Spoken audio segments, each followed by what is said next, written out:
오늘 본문 말씀은 하나님의 자녀로 살기라는 제목을 달아서 함께 말씀을 보게 됩니다. 제가 1년 전에 계획을 세우면서 이 본문의 제목을 그리스도인의 성품이라는 제목을 제가 다뤄놨었거든요. 하나님의 자녀로 살기라고 하는 의미로 가는 게 더 좋을 것 같다라는 판단에서 이 제목을 바꿨습니다. 그런데 우리가 이 말씀을 함께 들으면서 그리스도인의 성품은 어떠해야 하는가 라는 부분을 조금 더 깊이 생각하면서 이 말씀을 대하실 때에 하나님께서 놀라운 은혜를 베풀어 주실 줄 믿습니다. 우리는 본문 말씀을 통하여 첫 번째로 보게 되는 것은 편리주의를 경계해야 한다라는 것입니다. 편리주의, 그러니까 조금 그런데요, 편리함을 추구하는 그 삶을 내려놓아야 한다, 경계해야 된다라는 것입니다. 10절 말씀을 보게 되면 이렇게 말씀을 하고 있습니다. 그 땅에 기근이 들었으므로 아브라함이 애굽에 거류하려고 그리로 내려갔으니 이는 그 땅에 기근이 심하였음이라 라고 기록되고 있어요. 아더 핑크라고 하는 유명한 신학자는 이 부분을 해석하면서 이렇게 이야기를 하더라고요. 아브라함이 이미 그의 눈이 애굽을 향하여 있었다. 기근이 딱 찾아오자마자 그가 항상 보고 있었던 지역은 어디입니까? 저 이집트였어요. 그러니 기근이 딱 찾아오자마자 그의 몸은 자동으로 어디로 움직여집니까? 애굽을 향하여 몸이 움직여져요. 우리가 무엇을 보느냐가 참 중요합니다. 준비된 PPT 내용 하나 보시면은요, 지도를 보시면 제가 좀 작게 그려놓은 부분인 것 같은데요, 한쪽을 좀 크게 만들 걸 그랬습니다. 염해 지역인 사해라고 알려진 그 지역 바로 옆에 헤브론이 있어요. 이 헤브론 바로 밑에 쪽으로 쭉 내려오면 부엘세바라고 하는 유다 지역, 이스라엘 땅의 최남단 지역이 있습니다. 우리는 우리나라 지도를 보게 되면 해남, 땅끝 마을 정도가 여기 정도가 되지 않을까라는 생각을 해보게 됩니다.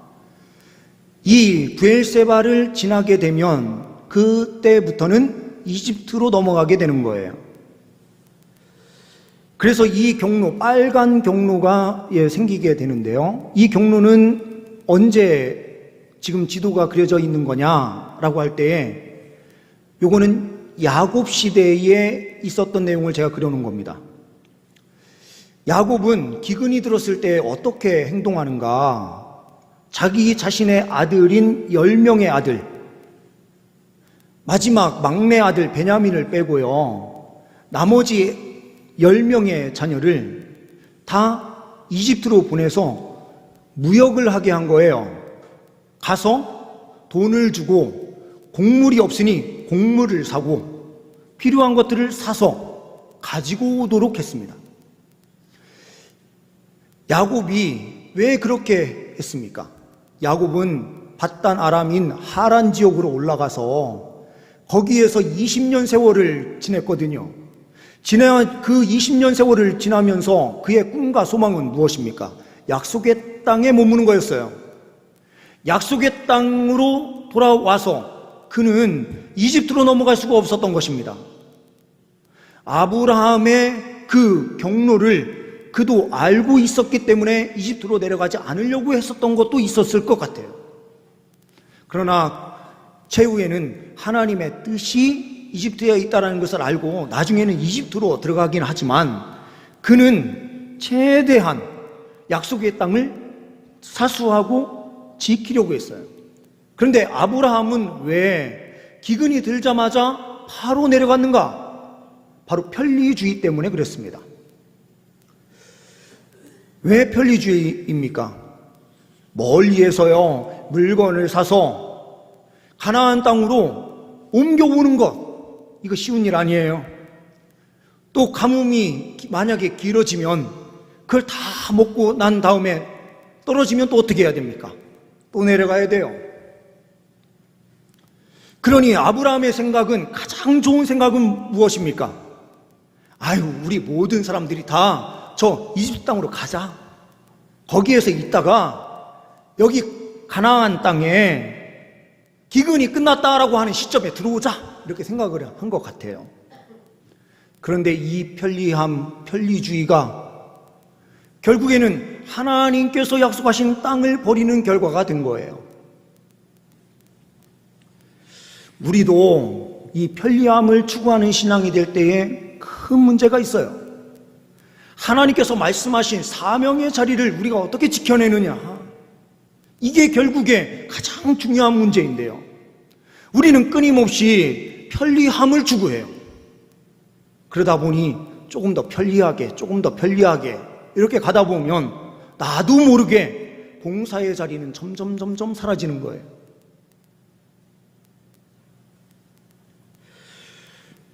사무엘하 6장 말씀을 보게 되면요, 다윗이 13년여 정도 쫓기는 생활을 하잖아요. 사울에게 쫓기는 생활을 하다가 결국에는 블레셋에 의하여 사울이 죽고 다윗이 이스라엘의 왕으로 등극을 하는데요.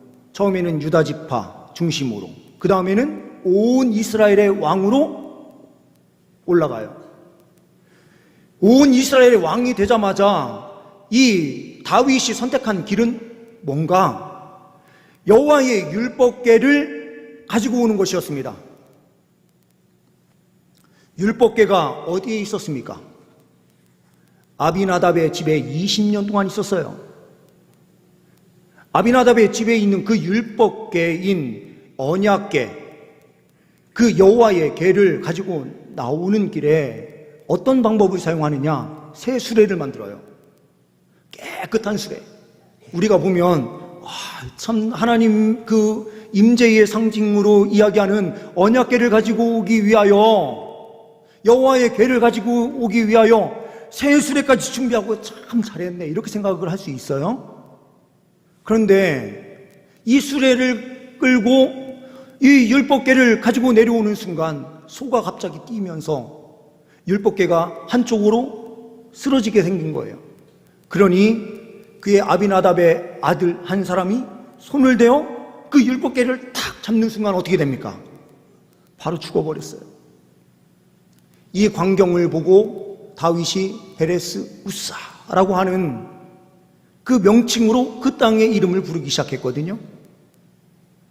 그런데 이게 어떤 문제인가? 물론 하나님의 법을 잘 몰랐다라고 하는 문제점이 있어요. 율법의 그 말씀을 따라서 보게 되면 출애굽기 25장에 율법궤를 어떻게 이동시키게 했습니까? 여호와의 궤는 항상 고핫 자손인 그핫 자손, 그들이 어깨에 메고 이 율법궤를 이동시켜야만 했거든요. 그런데 하나님의 법이 아닌 방법으로 그 수레에 실어서 이동시키려고 하니 하나님께서 노하신 거죠. 하나님의 방법으로 해야 하는데 하나님의 방법이 아닌 인간의 방법으로 한 거예요. 그런데 이 인간의 방법이 어떤 부분이 또 있었느냐? 무지에서도 그랬지만 그 안에는 편리주의가 또 있었습니다. 아비나답의 집은 어디에 있었냐면 산에 있었대요.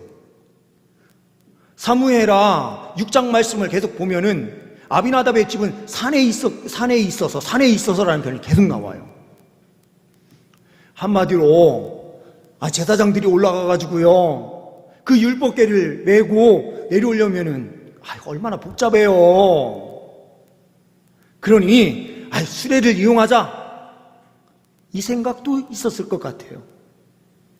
결국에는 편리주의는 하나님의 그 진노 가운데 있게 되는 거예요.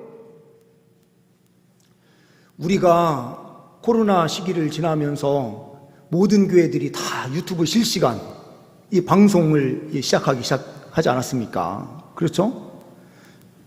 물론 복음 전도의 목적, 믿지 않는 사람들 그리고 가난한 성도들에게 이 메시지를 전함으로써 그들이 주께로 나올 수 있는 발판을 만들기 위해서 지금도 우리가 실시간으로 이 영상이 계속해서 나가고는 있어요.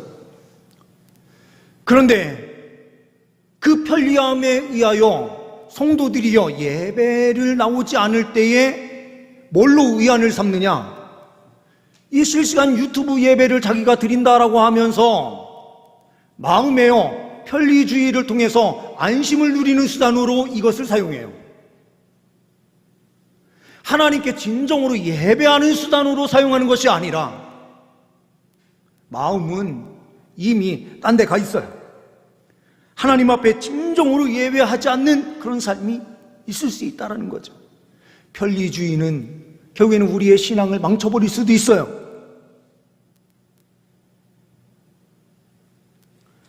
하나님께서 원하시는 성품, 그리스도인의 성품은요, 철저하게 하나님 말씀 앞에 순종하는 성품이에요.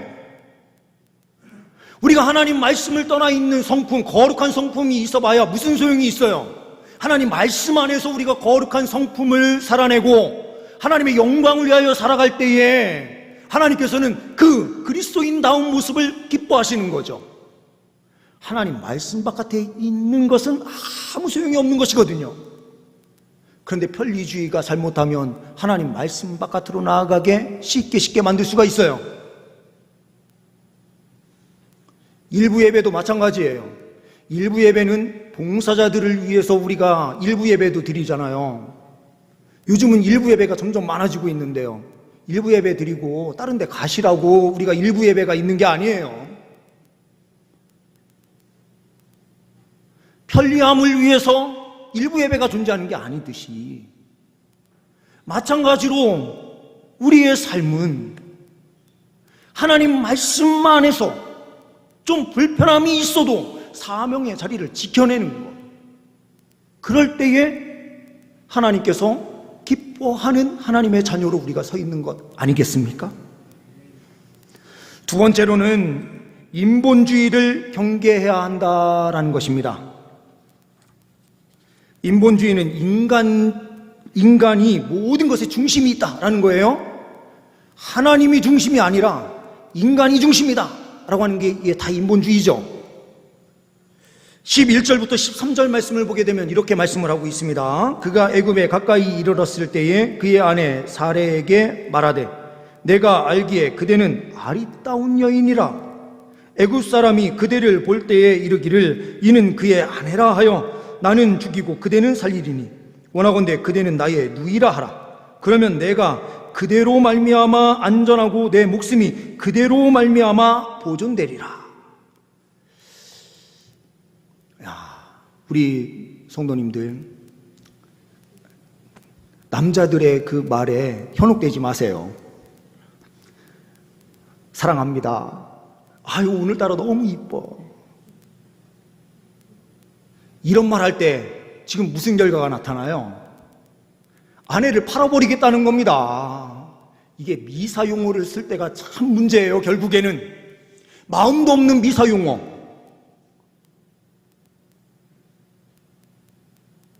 법에서도 보게 되면은요, 헌법 소원을 냈을 때 앞에서는요, 그 사람이 소원 낸 내용이 다 맞는 것처럼 쭉 이야기하다가 마지막에 가서 정반대로 결론이 딱 나오는 경우가 대부분이에요. 왜 그러냐면 마음에 위안을 처음에 잔뜩 줘요. 당신 말이 이게 맞고 이게 맞고 이게 맞아 하다가 아닌 거를 딱 결론을 내려요. 이게 미사용어가 참 사람을 어떻게 보면 미치게 만드는 것 중에 하나예요. 마음이 있는 용어를 써야 그것이 진정성이 닿는 거죠. 아니 아무리 좋은 말로 돌려도 하나님 뜻에 전혀 맞지 않는 용어를 써버리면 이게 무슨 하나님께서 원하시는 삶입니까? 그렇게 해놓고 결국에는 거짓말하자. 하나님께서 말씀하신 그 내용에서 떠나는 순간, 우리의 편리를 추구하려고 점점 하나님 곁을 떠나는 순간 어떻게 되냐면요, 나도 모르는 사이에 세상의 거짓과 함께 가는 삶을 사는 거예요. 그러니 하나님은 온데간데 없이 인간적인 사고로 가득 채워지고요, 모든 생각이 전부 다 인간적인 생각인 거예요. 우리가 잘못하면 그런 삶을 살 수 있어요. 아브라함이 그런 삶을 살려고 지금 부르심을 받았습니까? 아니에요. 그도 하나님의 나라를 위해서 힘있게 살아간다고 작정도 하고 그렇게 모든 것 다 버리고 갈대아 우르에서 떠나서요 하란으로 올라갔다가 하란에서 하나님께서 너는 거기 머무는 것이 아니라 저 가나안 땅으로 내가 지시할 땅으로 가야 돼 라고 명령하자 다시 출발해서 가나안 땅까지 들어온 자기의 삶의 모든 것을 다 내려놓고 주님의 나라를 위하여 살겠다 결단하면서 새로운 삶을 살기 시작한 아브라함이에요. 그런데 그가 철저하게 인본주의가 돼버려요. 우리가 하나님 앞에서요 사람을 속일 수 있는 것처럼 우리가 그렇게 살아갈 때가 얼마나 많습니까? 하나님 중심이라고 우리 말만 하면서요 하나님 중심의 삶은 없어요. 철저하게 나의 욕망을 이루는 삶으로 나아갈 때가 얼마나 많습니까?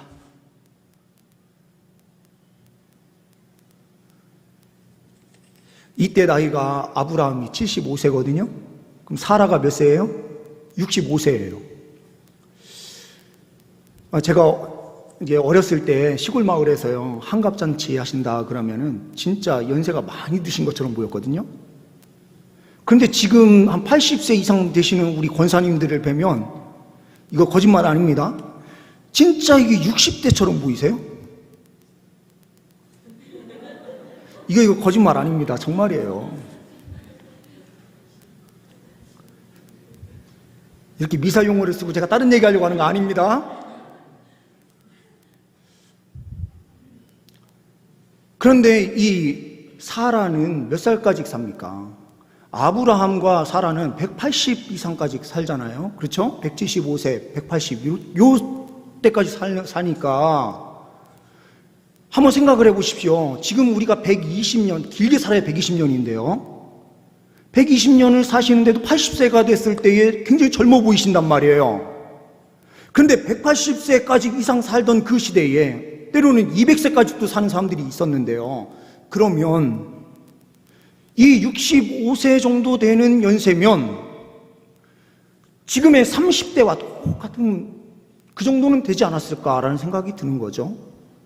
그리고 이집트, 이 애굽은 북아프리카 지역이에요. 그래서 우리 동양인과 흑인과 약간 섞여 있는 느낌이 있어요. 그러니까 약간 더 어두운 피부색을 가지고 있는 거죠. 그런데 저 바벨론 사람, 바벨론에 있었던 그 이라크 지역의 사람이 하란을 거쳐서 가나안 땅으로 들어오고 이제 이집트로 들어왔으니 딱 얼굴 보니까요 이거는 우리 동양 사람들이 볼 때에 서양인 피부 하얀색의 그 사람이 딱 들어온 거예요. 그러니 얼마나 이뻐 보이겠습니까? 얼굴이 피부색이 완전히 다른 거예요. 그러니 소문이 나기 시작합니다. 아니 어느 지역에서 온 사람이 있는데 그 집에 누이가 있는데 그 누이가 그렇게 이쁘대. 만약에요 아브라함이 자기 누이라고 속이지 않고요 나의 아내입니다라고 했으면은 사람들이 신경을 다 껐을 거예요. 자기의 거짓말에 의하여 그게 걸림돌이 돼서 정말로 그게 자기에게 칼이 되어 돌아오는 거예요. 인본주의는 바로 이거예요. 자기 스스로 판 무덤에 자기 스스로가 들어가서 거기에서 문제를 일으키는 것이 바로 결국에는 인본주의예요. 우리가 진정한 승리의 삶이 있게 하기 위해서는 신본주의인 하나님 중심으로 모든 것을 돌이킬 때에 우리는 진정으로 모든 것이 회복되는 거예요.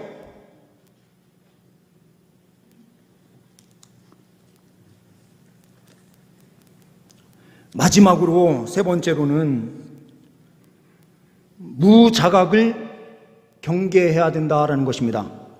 이 표현도 좀 어려운 표현인데요.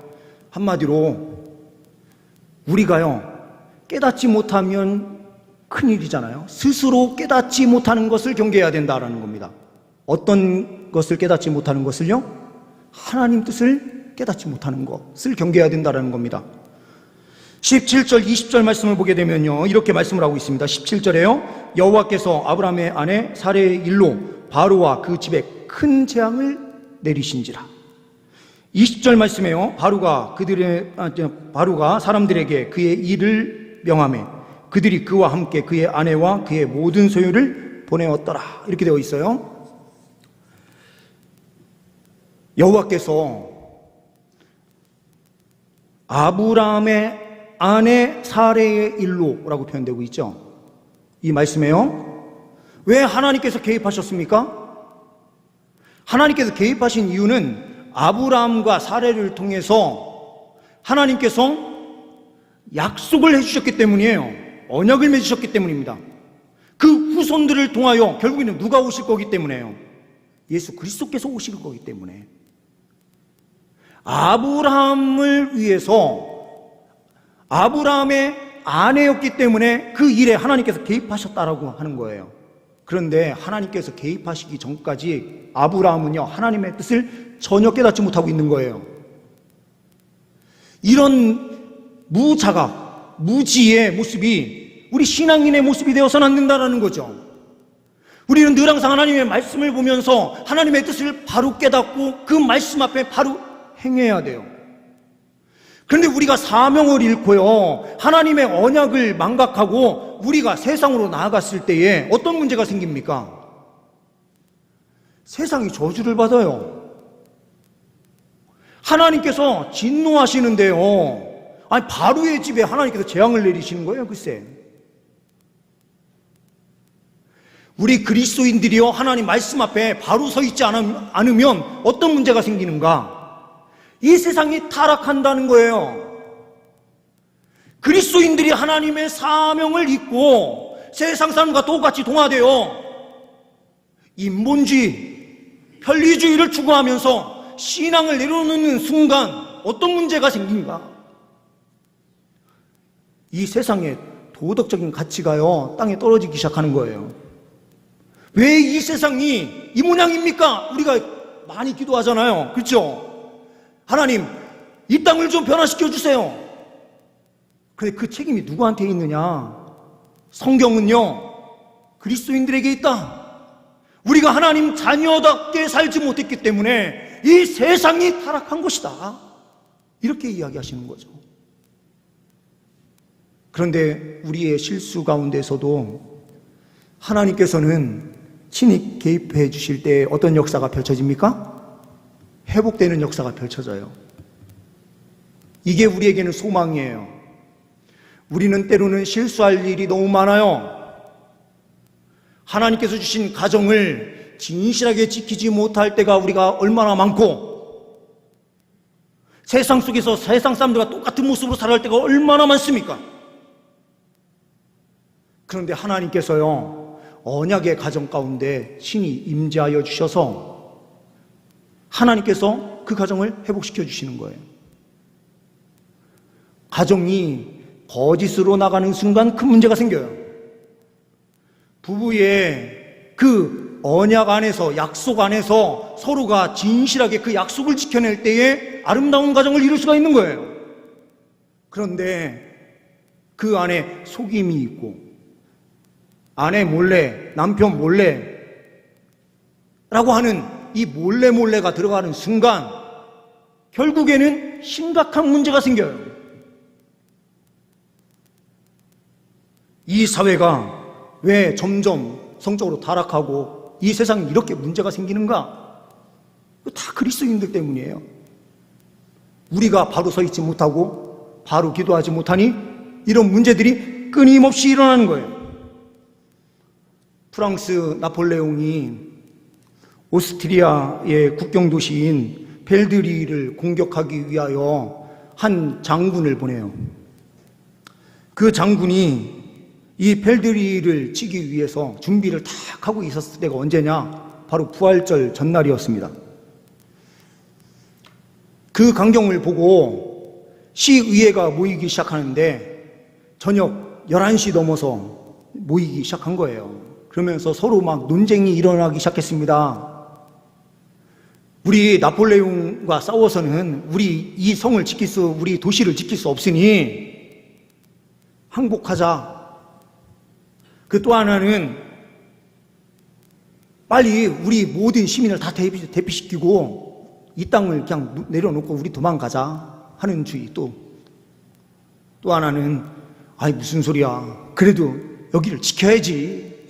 죽는 일이 있어도 지켜야지. 막 이런 논쟁이 있었을 때였어요. 근데 12시가 넘어가고 부활절이 되는 그 날에 사제 한 명이 일어나서 이야기를 합니다. 오늘은 부활절이니 하나님께 예배합시다. 도망가고 뭐하고 그런 거 지금 이야기할 때가 아니고 하나님께 예배합시다 하고요, 교회에 종을 막 치기 시작했습니다. 모이라고. 그랬더니 이 나폴레옹이 보낸 그 장군이 그 종소리를 듣고 이렇게 생각한 거예요. 지원군이 왔나 보다.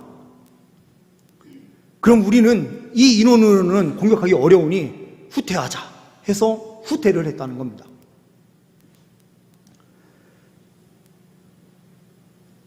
하나님께 예배하면서 지키려고 할 때에, 그 자리를 지키려고 할 때에 하나님께서 도와주시고 인도해 주세요. 사명의 자리도 마찬가지예요. 나라도 마찬가지이고 어느 곳이든지 다 마찬가지예요. 우리가 하나님 나라를 위하여 사명의 자리를 사수하고 나아갈 때에 결국에는 하나님의 은혜의 역사가 펼쳐지는 것입니다. 그리고 우리가 실수를 하더라도 하나님께서 다시 회복시키실 전능한 하나님이다라는 사실을 오늘 말씀을 통하여 우리는 분명하게 봐요. 아브라함이 이 일을 회복시킨 것도 아니고 사라가 이 일을 회복시킨 것도 아니에요. 하나님께서 친히 개입하셔서 하나님의 뜻을 이루기 위하여 그들을 지키셨고 그들을 인도하신 거예요. 우리는 이 하나님의 일하심을 확신하면서 우리의 편리주의, 인본주의, 그리고 깨닫지 못하는 무감각주의에서 깨어서 하나님 중심으로 좀 불편하더라도 하나님만 섬기는 길로, 어떠한 일이 있어도 하나님께서 말씀하신 그 자리를 지켜낼 때에 놀라운 은혜의 역사를 누리게 되는 줄 믿습니다. 이 은혜가 우리 모두에게 있기를 소망합니다. 기도하십니다.